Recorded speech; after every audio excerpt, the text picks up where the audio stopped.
Então, em tudo há um probleminha, né? Porque há uma abertura, a complexidade da ideia de consciência, essa abertura no quadro de valores, quer dizer, até onde eu fecho questão e digo, porque não pode estar tudo aberto, se tiver tudo aberto eu não tenho um quadro de valores. É aquela pessoa que só tem dúvida. Não, essas coisas eu fecho, aqui não tem saída, mas tem abertura ali, né? Então, nós estamos com dificuldades em todos esses rótulos, né? Na tolerância, na questão dos limites e nessa assimetria. Quando eu penso na pessoa e nessa riqueza, diversidade de pessoas, né? Então, tem direito de vivenciar as diferenças pessoais aquele que cumpre os seus deveres como cidadão. Dentro da pessoa, ao cidadão, não é? A cidadania é regulada por normas, é o espaço que é regulado por normas. Quem cumpre isso, de quebra, vivencia as diferenças pessoais. Não dá para pleitear essas diferenças pessoais se a gente não cumpre a parte da gente, não é? Se não cumpre aí os deveres.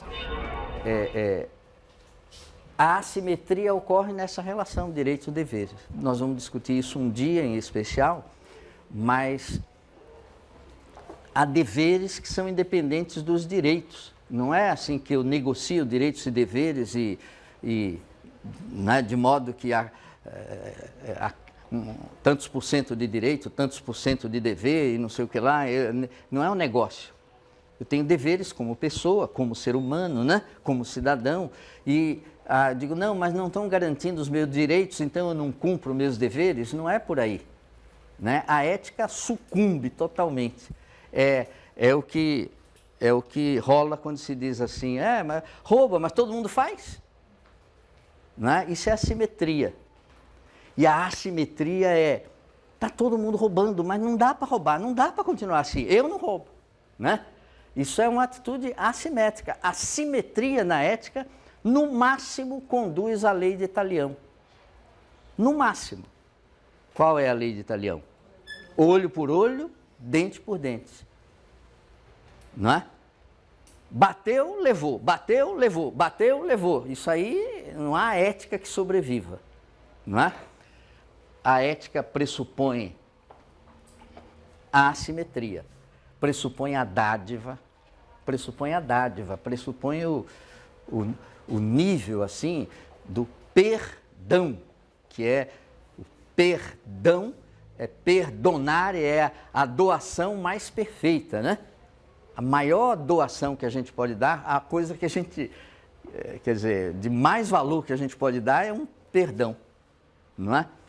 E é uma coisa assimétrica. Perdoar é alguém que está devendo e alguém que é credor e chega e diz, está perdoado, não é? Como é assimétrico o ato de doar, né? Então, vamos conversar sobre isso mais devagar, conversando sobre a ideia de autoridade, porque é o lugar, por excelência, da assimetria e por isso é tão complicado falar de autoridade, porque mal se abre a boca, já se lê assim, autoritário, autoritarismo, né? A contaminação da ideia de autoridade pela ideia de autoritarismo, né? Mas isso é o próximo tema. Ainda sobre a ideia de pessoa, então a gente viu, quando falou das competências pessoais, esses 3 eixos que marcam a formação de uma pessoa, né? O eixo eu, o outro, quer dizer, uma pessoa bem formada, né? A consciência, a integridade, tudo isso leva em consideração um equilíbrio nesse eixo, é uma pessoa que se expressa, mas vê o outro, né?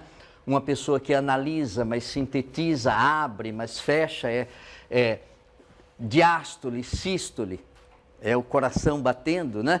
Pessoa que só analisa e não fecha nunca, ou que fecha sem ter analisado, né? Isso não está funcionando bem.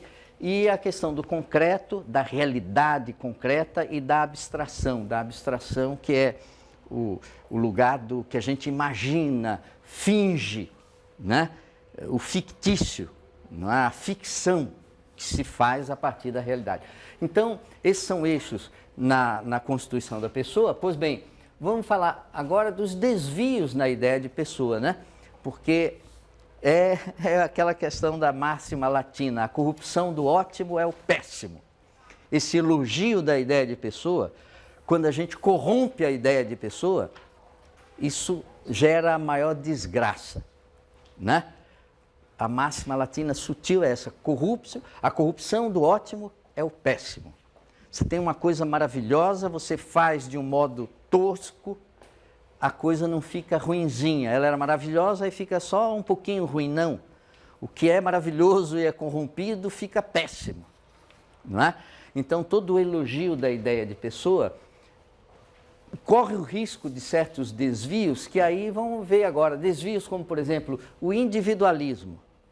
A gente consegue fácil uma unanimidade, né, um consenso em diferentes âmbitos sobre os problemas do individualismo, né? Mas aí como é que se combate o individualismo? Não é matando as pessoas ou matando a pessoalidade. O individualismo é um desvio, mas a gente precisa da pessoa, né? Indivíduo não é uma palavra feliz, etimologicamente.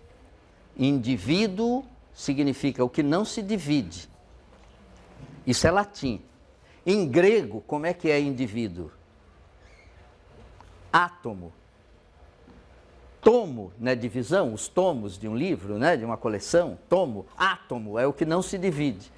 Imagina você pensar numa pessoa como um átomo da sociedade, né? É uma imagem ruim, né?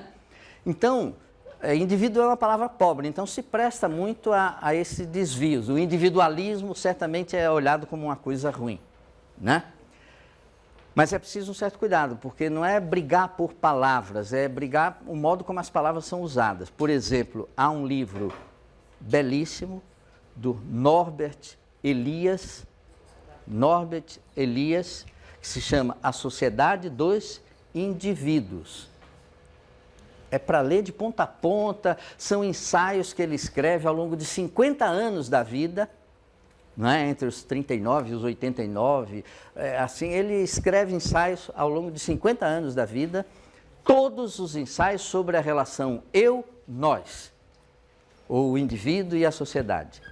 Nas páginas iniciais ele discute isso, olha, aí a pessoa, self, indivíduo, isso é um rolo danado, sujeito, não é um emaranhado danado, ele comenta isso nas páginas iniciais, ele diz, eu vou usar a palavra indivíduo, né, para pessoa, para isso, eu prefiro e vou usar a palavra indivíduo. Pronto, leia o livro onde está escrito indivíduo, lê pessoa, não é? E é só um recado, quer dizer, irretocável, né? O livro lá do Elias. Mas é um desvio na ideia de pessoa, né? Quando se critica. O conformismo é outro. Na verdade, a gente vive, está num espaço aí que é assim, o transforma ou conserva. Transformar não é necessariamente bom e não é necessariamente ruim. Conservar, transformar, não são bens isolados assim, depende, não é? Há momentos em que eu quero conservar, há momentos em que eu quero transformar.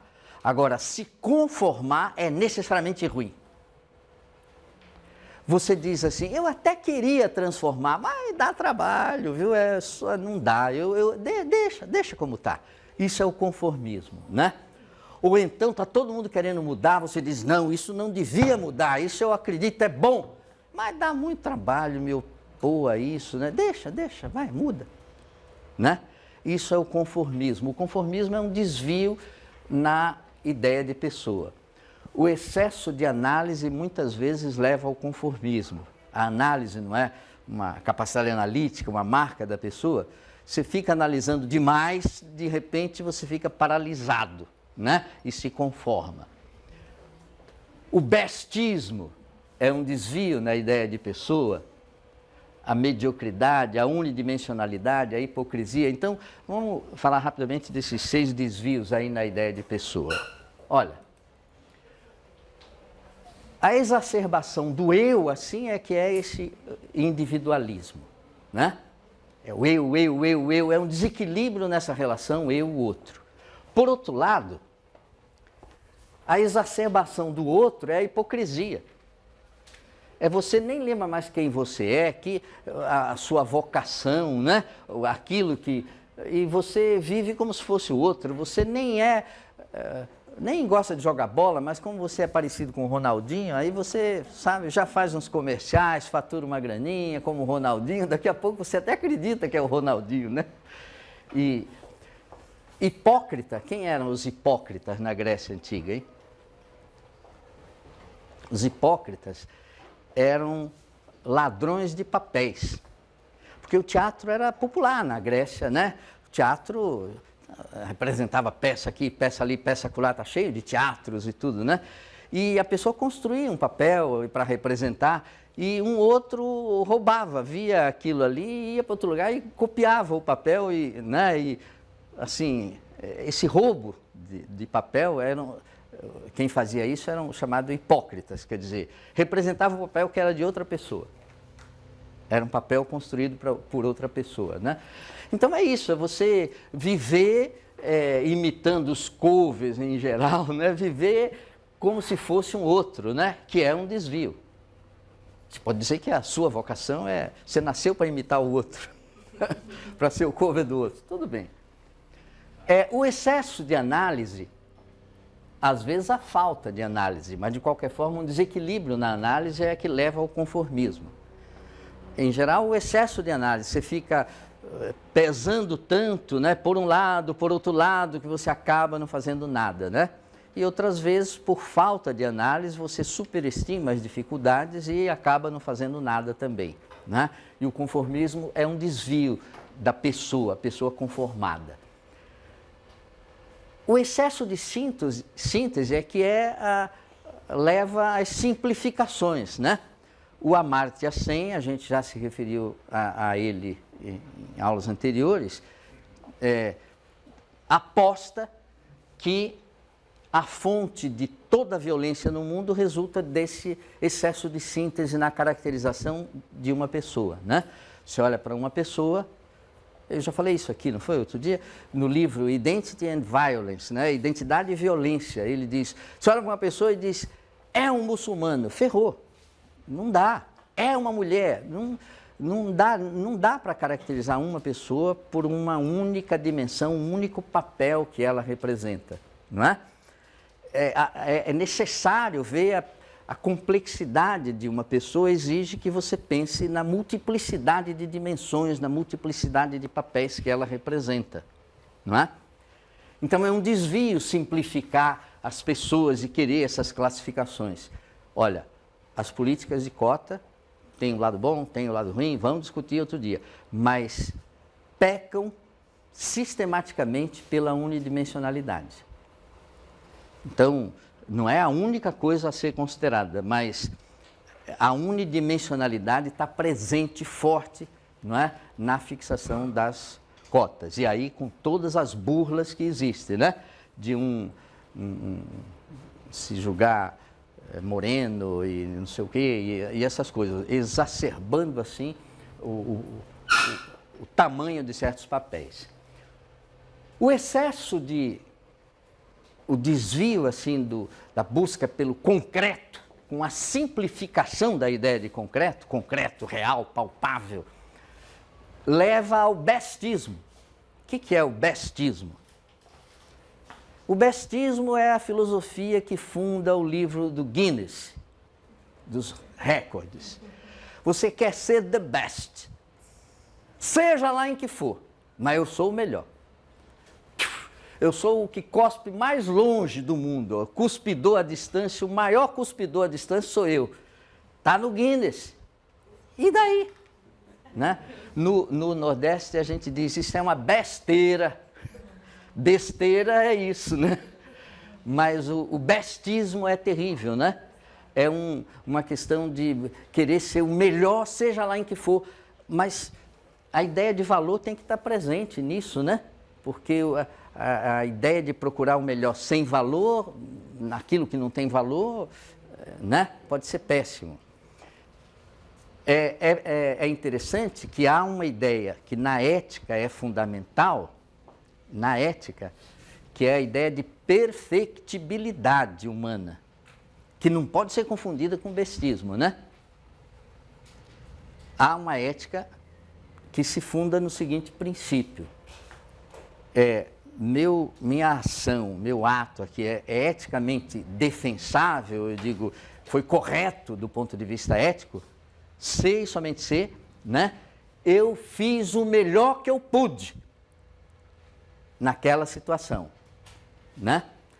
Tem um livro do Julian Marias, que está velhinho, meu livro que eu já emprestei a dezenas de orientandos desesperados.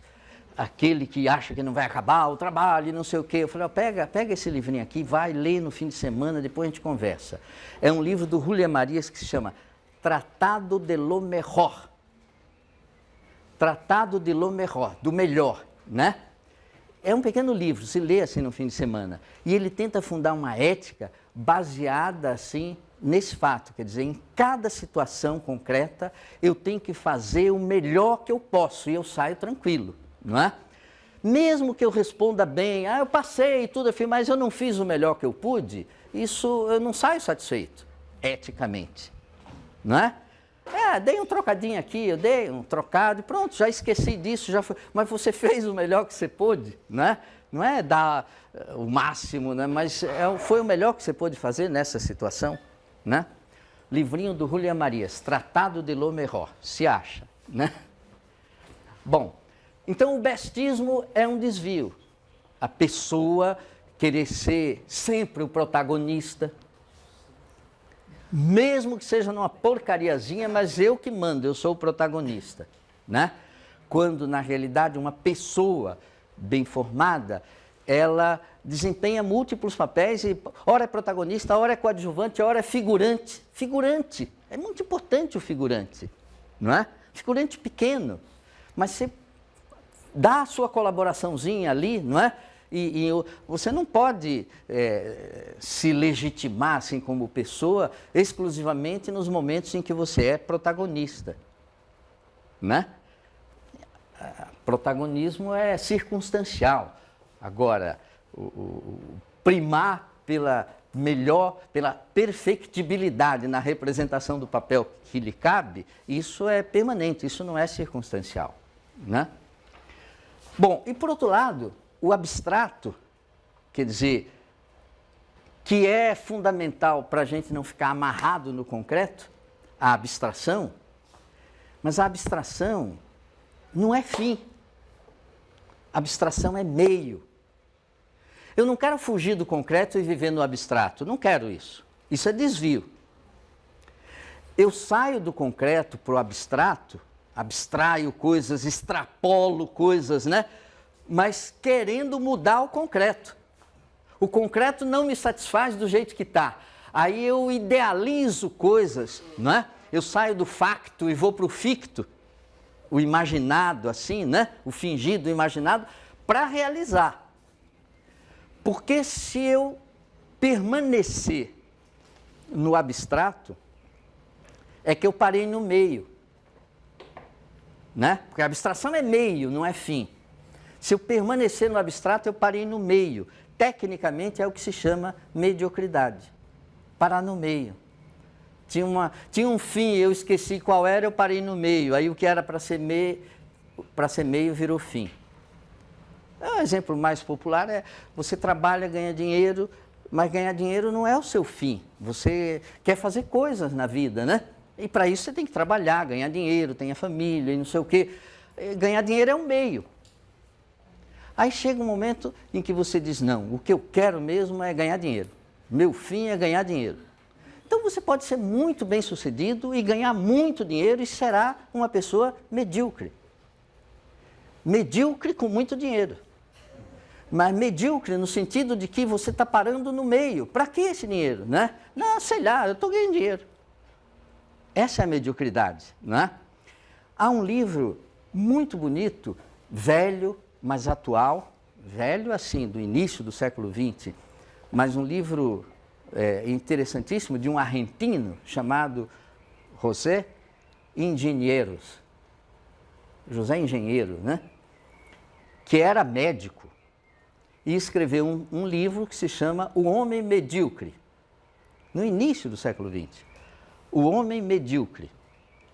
Sabe do que trata o livro? O que é o homem medíocre no livro? É o que na linguagem do engenheiro, que não era filósofo, não era médico, né? Mas um cara que sabia das coisas, via a vida, né? Então, o medíocre é o que vive sem o ideal. Então, ele vive em função dos meios. A mediocridade, por exemplo, está presente. Por exemplo, todos nós precisamos de meios de subsistência. A gente precisa se alimentar, precisa de uma casa para morar, precisa disso, não é? Mas se você vive só para garantir a subsistência, essa é uma vida medíocre, não é? Porque a gente vive em função de muitas coisas, tem que subsistir, isso é meio, né? Como ganhar dinheiro é meio, mas o que você está buscando? Nada, não tem nenhum ideal na linguagem do engenheiro, né? Porque os filósofos já usam o idealismo com uma conotação mais negativa, não é? Mas para ele ter um ideal é como a gente diria, ter um projeto, tá buscando alguma coisa, né? Buscando alguma coisa que para você faz sentido.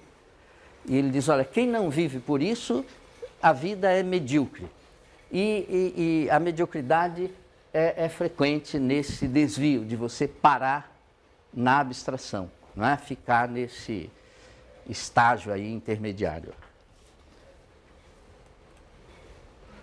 Bom, são esses os desvios que a gente já falou. O individualismo, essa exacerbação do eu, e é uma corrupção da ideia de autenticidade, né? Porque o Taylor defende isso, cada um de nós nasce com uma vocação, não é?